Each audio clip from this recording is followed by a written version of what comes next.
Everyone. आज हम एक कॉन्ट्रैक्ट के टॉपिक को डिस्कस कर लेते हैं जो कि बात करता है discharge of the contract.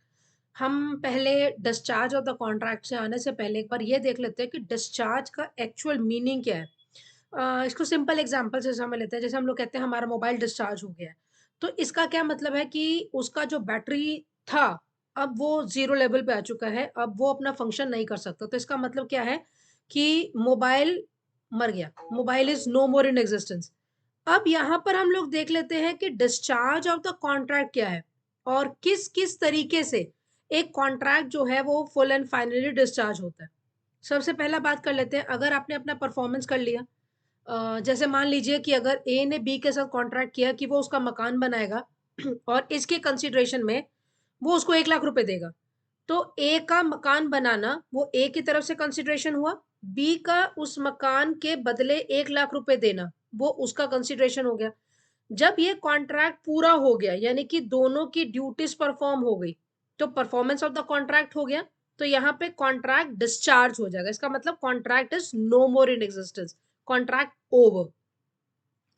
Secondly हम बात कर सकते हैं कि एक कॉन्ट्रैक्ट डिस्चार्ज कब होता है, अगर ब्रीच ऑफ द कॉन्ट्रैक्ट हो जाए। अब इसी पिछले वाले एग्जांपल को ही डिस्कस कर लेते हैं। जैसे मान लीजिए ए ने कहा मैं मकान बनाऊंगा, बी ने कहा मैं पैसे दूंगा। ना ए ने मकान बनाया ना बी ने पैसा दिया। अगर ए मकान बनाने को तैयार है लेकिन बी पैसा देने को तैयार नहीं है, तो ए को मकान बनाने की कोई जरूरत नहीं है। बी पैसा देने को तैयार है लेकिन ए मकान नहीं बना रहा है, तो ए को मकान बनाने की कोई जरूरत नहीं है और बी को पैसा देने की कोई जरूरत नहीं है। तो यहां पर ये क्वेश्चन आ जाता है कि ये ब्रीच ऑफ कॉन्ट्रैक्ट है। अब यहीं पे एक तरह से जो ब्रीच ऑफ कॉन्ट्रैक्ट है, आप अगर होता है आपके पास इंडियन कॉन्ट्रैक्ट एक्ट में सेक्शन 73 से 75 पूरा प्रोविजन ब्रीच ऑफ कॉन्ट्रैक्ट को लेकर बात करता है। तो यहाँ पे जो हुआ, this is actual breach of contract. मतलब जिस टाइम पे परफॉर्मेंस करनी थी आपने उसी टाइम उसको ब्रीच करा। क्या किसी भी तरीके से ये पॉसिबिलिटी है कि आप टाइम होने से पहले पहले ही सामने वाले को इंटीमेट करें कि भैया मैं नहीं करूंगा, या मेरे साथ ये प्रॉब्लम हो रही है, मैं आपका ये काम नहीं कर पाऊंगा। Now what is this? This is anticipatory breach of contract, जो कि सेक्शन 39 इससे डील करता है। एंटिसिपेटरी से यहां पर हम अपने माइंड को एक्सट्रैक्ट कर लेते हैं। जो हम बात करते हैं anticipatory bell, what is that? अभी बंदा अरेस्ट नहीं हुआ है, क्योंकि बेल जो है वो दो तरीके से है। One is bailable offence and the second one is non bailable offence के लिए आप बेल मांगते हैं। बेलेबल ऑफेंस जो है वो उसका राइट होता है, एंटीसिपेट नॉन बेलेबल में कोर्ट का डिस्क्रिशन है। लेकिन यहां पर ऑफेंस होने के बाद आप बेलेबल ऑफेंस या नॉन बेलेबल ऑफेंस के लिए बेल लगाते हैं। लेकिन एंटीसिपेटरी बेल का क्या मतलब होता है कि अभी आपको अनुमान है कि आपको अरेस्ट किया जा सकता है, फ्यूचर में अरेस्ट होना है, आप प्रेजेंट में ही बेल के लिए कर रहे हो। Now what is anticipation? आपको एंटिसिपेशन है कि आपको अरेस्ट किया जाएगा। यहां पर हम लोग क्या बात कर रहे हैं? Anticipatory breach of contract. मान लीजिए एक कॉन्ट्रैक्ट होना था 31 जनवरी को। मतलब मान लो अगर किसी को कोई सामान डिलीवर करना था, उसने कहा था कि मैं आपको 31 जनवरी को आपको मैं डिलीवर कर दूंगा। लेकिन उस बंदे ने 10 जनवरी को ही बी को इंटीमेट कर दिया कि आई एम सॉरी, मैं ये कॉन्ट्रैक्ट नहीं कर पाऊंगा। Now what is this? This is anticipatory breach of contract. आप प्री इन्फॉर्म कर रहे हो कि ये काम जो मुझे करना था, नहीं करना है, वो मैं नहीं कर पा रहा हूं। तो यहां पर क्या हुआ? एंटीसिपेटरी। अब अगर एंटीसिपेटरी ब्रीच ऑफ कॉन्ट्रैक्ट हो जाता है तो इसका इफेक्ट क्या होगा? भाई सीधी सी बात है, मान लीजिए अगर जिसने काम के लिए बोला है, या तो वो उस कॉन्ट्रैक्ट को रिसाइन कर देगा कि नहीं भैया मुझे तो 31 जनवरी तक ही ये काम कराना था, आपने नहीं करा, तो मैं अब इस कॉन्ट्रैक्ट को जो है मैं खत्म मान रहा हूं, मैं इसको खत्म कर दूंगा। दूसरा, या आप कह देंगे ठीक है भैया कोई बात नहीं, 31 को ना सही आप 10 फेब को कर दीजिए, क्या फर्क पड़ रहा है। तो या तो आप उस कॉन्ट्रैक्ट को ओके कर रहे हो, यहां पर ये ऑप्शन में आ जाता है, या तो आप रिसाइन कर दे या आप उसको ओके कर दें। अब यहीं पे हमारे पास एक सेक्शन 39 का इलस्ट्रेशन आ जाता है। ए जो है वो सिंगर है, बी का थिएटर है, अब ए और बी के साथ आपस में कॉन्ट्रैक्ट होता है कि ए बी के थिएटर में 2 महीने तक अ, अपना परफॉर्मेंस देंगी, यानी कि 1 हफ्ते में 2 बार और 2 महीने में ऐसे यहाँ पर बन गया 16 डेज़, मतलब उसका 16 डेज़ ऑफ वर्किंग है। और यहाँ पे उन्होंने कहा मैं आपको ईच परफॉर्मेंस पे 100 पॉन्ड्स दूँगा, तो इसका मतलब इन टोटल हो गया 1600 पॉन्ड्स। भई एक परफॉर्मेंस का 100 है तो 16 days she is going to perform for the 2 months, तो यहाँ पर उसका 1600 पॉन्ड्स बन जाता है। 5 दिन तक तो बंदी ने काम करा, बंदी हफ्ते में 2 बार आना था तो आई। On the 6th day voluntarily उसने परफॉर्मेंस नहीं दिया। अब यहाँ पर क्वेश्चन आता है कि अब इस कॉन्ट्रैक्ट का क्या? क्योंकि कॉन्ट्रैक्ट तो हुआ था 2 महीने में काम करना है, 2 महीने में भी 1 हफ्ते में 2 दिन परफॉर्मेंस देनी है और 6th डे में अगर ये परफॉर्मेंस नहीं दे पा रही है, तो उस कॉन्ट्रैक्ट का क्या? या तो वो उसको ओके कर दे कि ठीक है कोई बात नहीं, अब आपने अगर 6th डे ऑफ किया है, तो I am not going to pay you for that. लेकिन यहाँ पर ये भी आता है कि बाय चांस अगर इसको किसी और को हायर करना पड़ा और जो नेक्स्ट बंदा जिसको आप रिक्रूट कर रहे हैं, अगर वो इस एग्रीमेंट के बारे में जानता होगा, तो वो मौके का फ़ायदा उठाएगा। कैसे उठाएगा? ये कहेगा कि भई मैं तो देखो 150 पौंड्स लूँगा, आपको कराना है कराओ, नहीं कराना मत कराओ। अब थिएटर पे परफॉर्मेंस कराना उसकी मजबूरी है। अब वो उससे ये परफॉर्मेंस एक्सेप्ट कर रहा है कि ठीक है अब मरता तो क्या करता। अब यहाँ पे उसे 50 पौंड्स का नुकसान हो रहा है क्योंकि इसका जो डीलिंग उसके साथ हुआ था इट वाज़ इन 100 पौंड्स। यहाँ इसको 50 रुपीज़ एक्स्ट्रा देना पड़ रहा है। अब अगर वो उसको जॉइन करवाता है on the 7th occasion 7th day पे, तो या तो वो उस 50 पौंड का कंपनसेशन ले लेगा कि आपकी वजह से मुझे नुकसान हुआ है, या वो छोड़ सकता है कि भी कोई बात नहीं, नहीं तो नहीं सही। यहाँ पर क्या हुआ, अब देखिए अगर तो वो इस चीज़ का इन्फॉर्मेशन प्री दे रही है, मान लो कि उसने 6th डे पे आना था, अचानक से नहीं आई, तब तो ये एक्चुअल डैमेज हो गया, एक्चुअल ब्रीच ऑफ कॉन्ट्रैक्ट हो गया। लेकिन मान लो कि 6th डे पे आना था, उसने मान लो 5th डे पे ही बता दिया कि मैं 6th डे पे नहीं आऊँगी। Now what is this? This is anticipatory breach of contract. अब कॉन्ट्रैक्ट किस तरह से हमारा डिस्चार्ज होता है? थर्ड तरीका आता है कि डिस्चार्ज जो है वो इम्पॉसिबिलिटी ऑफ द परफॉर्मेंस से हो जाए। अगर आपने कोई भी ऐसा कॉन्ट्रैक्ट किया जिसका परफॉर्मेंस करना ही अपने में इम्पॉसिबल है, तो वो जो एग्रीमेंट हुआ है, वो एग्रीमेंट जो है आपका वॉइड हो जाएगा। ये सेक्शन 56 में बात करता है। इसी के साथ हम लोग सेक्शन 65 को भी एक बार डिस्कस करेंगे। अब यहाँ पर एग्रीमेंट वर्ड का इस्तेमाल मैंने किया है, मैंने यहाँ पर कॉन्ट्रैक्ट का वर्ड का इस्तेमाल नहीं किया, क्योंकि वही एग्रीमेंट जो एनफोर्सेबल बाय लॉ होगा वही कॉन्ट्रैक्ट की शक्ल लेता है। लेकिन अगर आपने कोई एग्रीमेंट किया है जिसका परफॉर्मेंस अपने में ही इम्पॉसिबल है, तो वो कॉन्ट्रैक्ट की शक्ल ले ही नहीं सकता, वो वैसे भी आपका वॉइड होगा। अब यहाँ पे इम्पॉसिबिलिटी 2 तरीके से चलता है। पहला इनिशियल इम्पॉसिबिलिटी, दूसरा सब्सिक्वेंट इम्पॉसिबिलिटी। इनिशियल इम्पॉसिबिलिटी का मतलब जिस टाइम आप कॉन्ट्रैक्ट बनाने जा रहे थे, वो कॉन्ट्रैक्ट उसी टाइम ही इम्पॉसिबल था परफॉर्म करने के लिए, तब ये इनिशियल इम्पॉसिबिलिटी है। सब्सिक्वेंट कैसे होगा? आपने जिस टाइम कॉन्ट्रैक्ट बनाया तब तो वो ओके था, लेकिन कुछ सब्सिक्वेंट इवेंट ऐसा हो गया जो उसको परफॉर्मेंस करने में इम्प्रॉपर हो रहा है, इम्पॉसिबल हो रहा है, तो वो हो जाएगा आपका सब्सिक्वेंट इम्पॉसिबिलिटी। यहाँ पर एक जो हमारे पास सेक्शन 56 है इम्पॉसिबिलिटी का, वो एक मैक्सिम पे बेस्ड है, जो कि बात करता है लेस नॉन कॉगेट एट इम्पॉसिबिलिया। लॉ कंपेल ही नहीं करता किसी भी आदमी को वो काम करने के लिए जो पॉसिबल ही ना हो। यहाँ पर इम्पॉसिबल का मतलब फिजिकल इम्पॉसिबिलिटी की बात नहीं करता, यहाँ पर लीगल इम्पॉसिबल को भी उन्होंने कवर किया है। यहाँ पे जैसे हम एक इलस्ट्रेशन से देख लेते हैं, जैसे मान लीजिए एक आदमी ऑलरेडी मैरिड है और वो सेकंड जो लड़की है या जो गर्लफ्रेंड है उनकी, उनके साथ ये प्रॉमिस कर रहा है कि I would marry to you. यहाँ पर ये इनिशियल इम्पॉसिबिलिटी है। कैसे? कि आप अगर ऑलरेडी मैरिड हैं, आप सेकंड मैरिज नहीं कर सकते। हाँ, यहाँ पर कंडीशंस आ जाते हैं। अगर आप हिंदू हैं तो आप नहीं कर सकते, लेकिन अगर आप मुस्लिम लॉ को बिलोंग करते हैं तो आपके पास तो पोलीगैमी है, you can give a sort of a promise to anyone you like. लेकिन अगर आप हिंदू हैं तो आपके पास सेक्शन 5 का सब सेक्शन 1 जो है वो बात कर देता है कि स्पाउस लिविंग नहीं होना चाहिए at the time of the marriage. तो यहाँ पे अगर ये बंदा सेकंड वाली को प्रॉमिस कर रहा है तो ये जो प्रॉमिस किया ये वॉइड हो जाएगा। यहाँ पर जो सेकंड वाली है वो कंपनसेशन कोर्ट से ग्रांट कर सकती है और कोर्ट जो है कंपनसेशन अलाउ कर सकते हैं। अब सेकेंडली बात आ जाती है कि भाई सब्सिक्वेंट इम्पॉसिबिलिटी कैसे हो सकता है।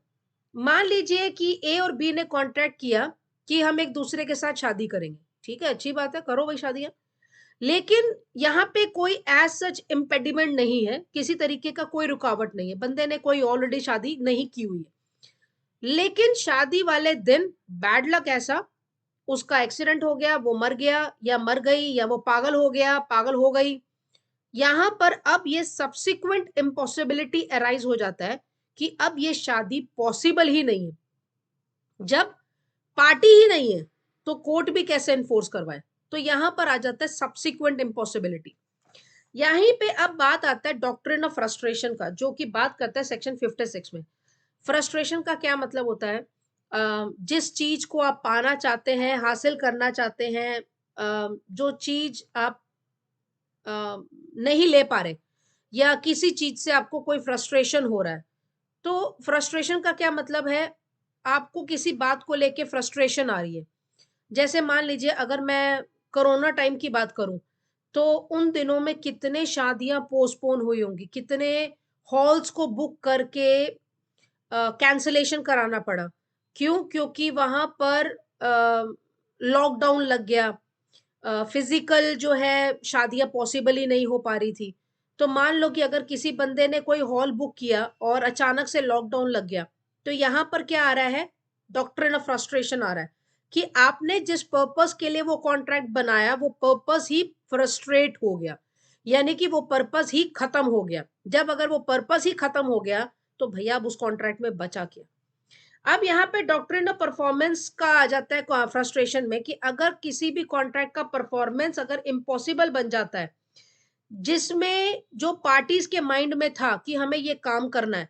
लेकिन एक चीज का ध्यान रखना पड़ेगा यहाँ पर हमें कि ये जो फ्रस्ट्रेशन हुआ है या जो भी कॉन्ट्रैक्ट का इम्पॉसिबिलिटी अराइज हो रहा है वो ईदर पार्टी की वजह से ना हो रहा, मतलब दोनों की, ऐसा ना हो कि दोनों की गलती में से किसी एक की गलती की वजह से हो। ऐसा नहीं होना चाहिए। अचानक रैंडमली कुछ ऐसा हो गया जो कि कॉन्ट्रैक्ट को ही फ्रस्ट्रेट कर रहा है, तब यहाँ पे सेक्शन 56 अराइज होता है। और यहीं पे हमारे पास दो केसेस रन करते हैं। एक 1863 का केस है जो कि है टेलर वर्सेस कैल्टवेल का। यहाँ पर इस केस में क्या हुआ कि ए और बी का कॉन्ट्रैक्ट हुआ कि वो music hall plus garden area वो अपना देंगे, क्योंकि यहाँ पर उनको कॉन्सर्ट करना था 4 दिन के लिए, और पर इंडिविजुअल डेज के लिए वो ईच डे के लिए वो 100 पाउंड देंगे। यहाँ पर किसी की लाइबिलिटी के बगैर जो थिएटर था, जो म्यूजिक हॉल था, जो जहाँ पर कॉन्सर्ट परफॉर्म होना था, वहां आग लग जाती है। और तय ये हुआ था कि बी एडवांस पैसा वो देगा और रिमेनिंग अमाउंट वो सब्सिक्वेंटली पे आउट कर देगा। मामला सब बढ़िया चल रहा था, अब आग लग गई। आग जो लगी, थिएटर वाले की कोई गलती नहीं थी, म्यूजिक हॉल वाले की कोई गलती नहीं थी, अब आग तो लग गई। यहाँ पर क्या हुआ? डॉक्ट्रिन ऑफ फ्रस्ट्रेशन आ गया। यहाँ पर जो वो बंदा था वो रिमेनिंग अमाउंट मांगने लग गया कि भैया आप रिमेनिंग अमाउंट दो। तो यहाँ पर कोर्ट में जब मामला चला तो कोर्ट ने कहा कि जब वो परफॉर्मेंस करना था, जब वो परफॉर्मेंस ही फ्रस्ट्रेट हो गया, तो यहाँ पर आप रिमेनिंग अमाउंट भी कैसे ले सकते हैं? तो कोर्ट ने वो केस को उड़ा दिया। सेकंड केस हमारे पास जो आता है वो है क्रेल वर्सेस हेनरी का, जो कि 1903 का है। यहाँ पर जो डिफेंडेंट है इन्होंने एक प्लेंटिफ का फ्लैट को हायर किया on 26 of June and 27 of June 1902 को, क्योंकि एडवर्ड 7 का कोरोनेशन का प्रोनेशन चलना था और वो जो झांकी निकलनी थी इनको देखने के लिए ही इन्होंने ये 2 दिन को फ्लैट्स को हायर किया था। वहीं पे यही भी स्टार्टिंग में यही गया कि कुछ एडवांस दो, बाकी रिमेनिंग पैसा at the completion of the contract आप देंगे यहाँ पर। अब यहाँ पर ये फ्रस्ट्रेट इस तरीके से हुआ क्योंकि जो एडवर्ड 7 थे जिनका यहाँ पर कोरोनेशन जाना था वो अचानक से बीमार हो गए।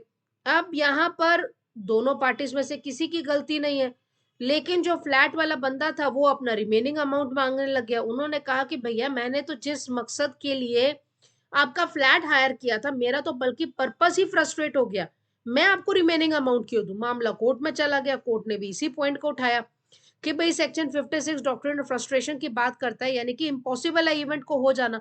तो जब वो इवेंट ही अगर इम्पॉसिबल हो रहा है तो आप रिमेनिंग अमाउंट कैसे मांग सकते हैं। कोर्ट ने इस मैटर को भी उड़ा दिया। अब यहीं पे हमारे पास जो है सेक्शन आ जाता है सेक्शन 65। सेक्शन 65 कहता है आपने जो बेनिफिट को लिया ड्यूरिंग द वॉइड या बाद में अगर वॉइड हो जाता है, तो अब आपको उसको रीस्टोर करना है। ये नहीं कि आप उस पे अपना मल बनाए रखेंगे। अगर एक कॉन्ट्रैक्ट वॉइड हो जाता है, now you have to restore that amount to that actual owner जो उन्होंने आपको दिया था। लास्टली यहाँ पे बात करता है कि भी डिस्चार्ज होगा एग्रीमेंट से या नोवेशन। नोवेशन जो है सेक्शन 62 में बात करता है।